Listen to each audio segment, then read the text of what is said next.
honteux, juste honteux.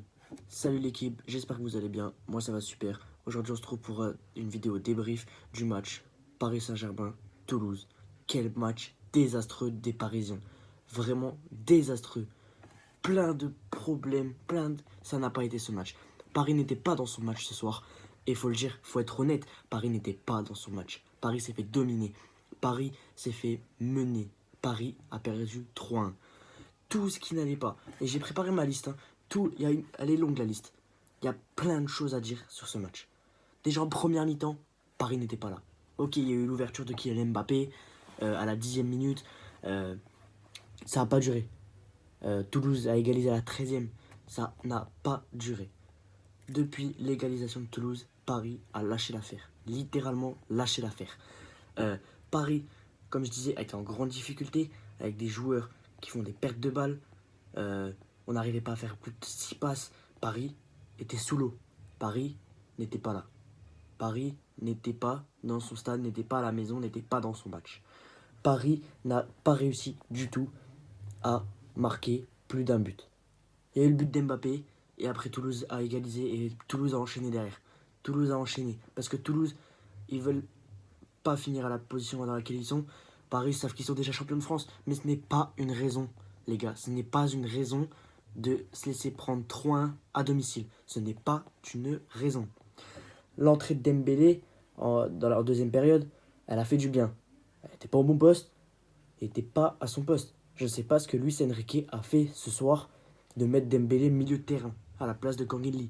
C'était n'importe quoi. L'attaque, n'importe quoi.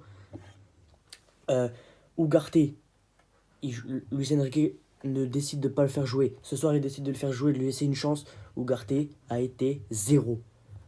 Ugarte, c'est perte de balle, perte de balle, perte de balle et beaucoup de fautes. Beaucoup trop de fautes pour un joueur, comme on dit, fort pour l'équipe. Non, je suis désolé, Ugarte, t'as fait ce soir. T'as fait n'importe quoi ce soir. Vraiment beaucoup de fautes et de perte de balle. Skriniar, son troisième but. C'est quoi que tu nous fais? T'es à l'ouest. T'es à 3 mètres du joueur. Qu'est-ce que tu fais à 3 mètres du joueur? Presse. Presse le joueur qui a le ballon. N'aie pas peur d'y aller. Tu t'es chié dessus, Skriniar. Tu t'es chié dessus. N'aie pas peur de presser le porteur de balle. N'aie pas peur de presser le porteur de balle. Danilo, sur le deuxième but. Danilo n'est pas là. Danilo, je sais pas ce qu'il nous a fait. Il nous a fait une marche arrière. Il a fait que reculer. Bah, le joueur, il a eu le temps de le placer et de frapper. Et je dis pas, le deuxième but, il est magnifique. Il est beau. Il l'a enroulé parfaitement. Tenace n'a pas réussi à l'arrêter. Le but est juste magnifique. Voilà. Ensuite, on a Dembélé. Fallait le mettre à la place d'Asensio. Sur son côté habituel, le côté droit. Une connexion avec Dembélé, Hakimi, ça fonctionne toujours. Fallait mettre Dembélé côté droit. Pourquoi Enrique, tu nous as mis Dembélé milieu gauche à la place de Kangin? Pourquoi? Il n'a jamais joué là, il joue toujours côté droit. Pourquoi changer? Pourquoi nous mettre une équipe remplaçante, entre guillemets l'équipe B, comme, dans un match comme ça? Pourquoi? Zaïre-Emery, j'aurais préféré voir un Zaïre-Emery à la place d'un Kangin, par exemple. Zaïre-Emery, c'est relance rapide. Il a le jeu, il visionne le jeu avant même de recevoir le ballon. Fallait mettre Zaïre-Emery. Zaïre-Emery, fallait mettre Vitinha à la place de Soler. Soler, invisible quasiment. Soler, c'est trop, pas beaucoup de passes. Soler, pour moi, n'était pas là. C'était juste non sur la composition. Il n'était pas là le joueur. C'est n'importe quoi. Fallait mettre en défense droite, pardon. Fallait mettre Hakimi.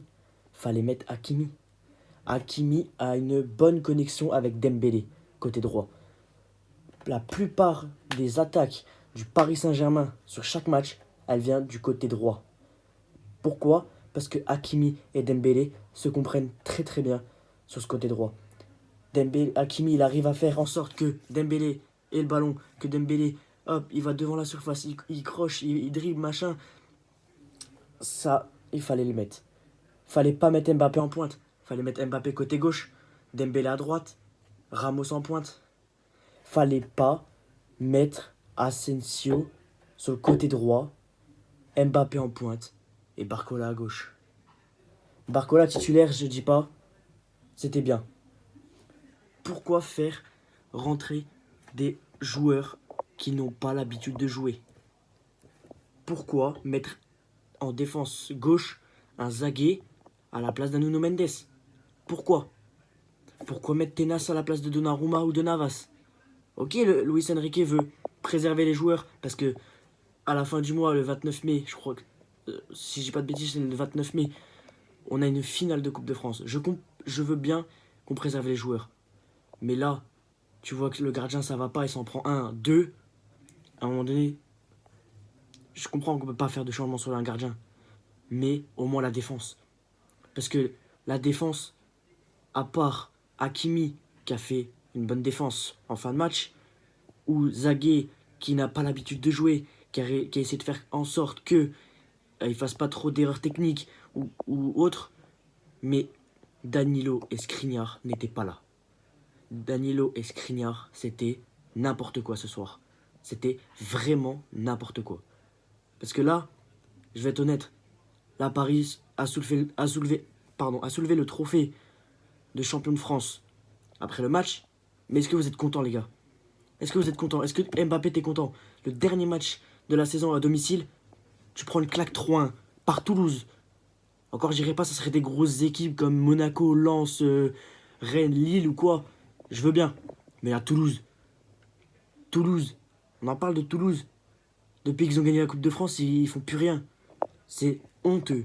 Mais vraiment, vraiment honteux, les gars. Je suis vraiment déçu de vous. Vous m'avez déçu. Pourquoi n'avoir pas fait rentrer Vitinha, par exemple? Vitinha, milieu de terrain, à la place d'un Ugarte. Vitinha, c'est des relances rapides. Euh, pas, pas beaucoup d'erreurs dans ses relances. Pas de perte de balle, pas de faute. Pas beaucoup de fautes. C'est l'équipe, j'ai pas compris c'était quoi Luis Enrique. Ne mets pas la deuxième, l'équipe là que tu as mis ce soir, ne la mets pas pour le prochain match de retard contre Nice. Parce que Nice nous a battus à l'aller. Et là, le match retour, on est à Nice. Il faut pas remettre l'équipe B. Laisse l'équipe A, Luis Enrique. Laisse l'équipe A. Mbappé à gauche, Dembélé à droite, Ramos en pointe. Le milieu, tu nous mets un Zeremri, Vitinha, Kangin à la limite. Et en défense, il faut mettre Hakimi côté droit, Nuno Mendes côté gauche. Et en défense centrale, il faut que tu trouves quelqu'un d'autre que Skriniar ou Danilo Pereira. Et en gardien, si tu veux préserver Donnarumma pour la finale face à Lyon, à Lille, la finale de Coupe de France, mets un Keylor Navas. Navas a plus l'habitude de jouer que Tenas. Parce que là, Tenas n'a pas l'habitude de jouer. Tenas était perdu. Tenas a subi à cause de la défense parisienne. Ce n'était pas normal que Toulouse ait réussi à marquer 3 buts. Ce n'est pas possible, c'est honteux de votre part.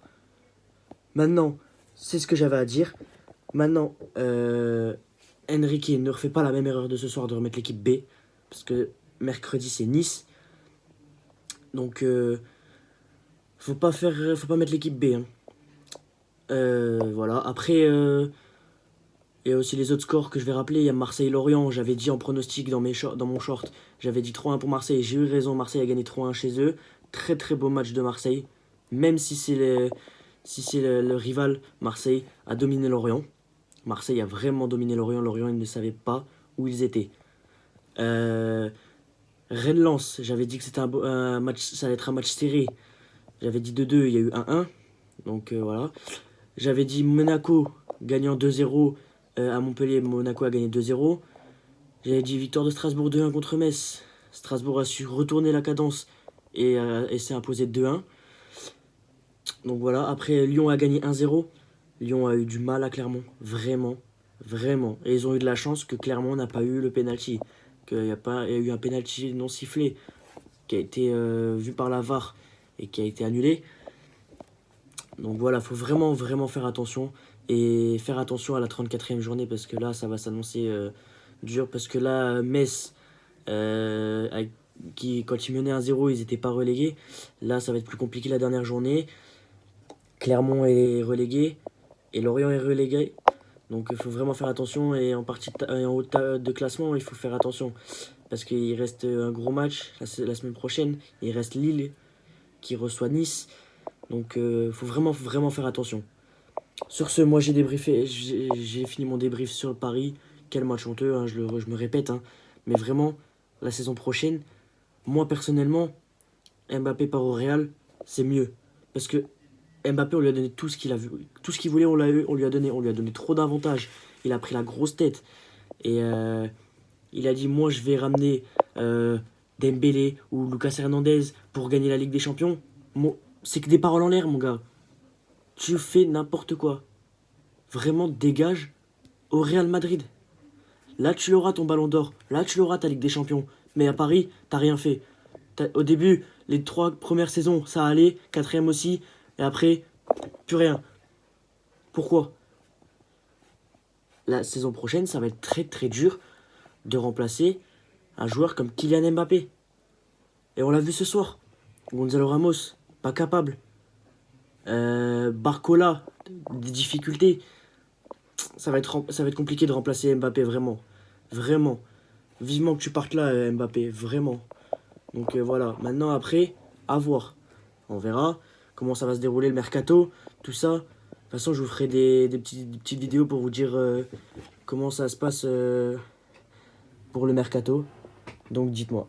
Sur ce, c'était Flavien Débrief Football. Ciao, ciao.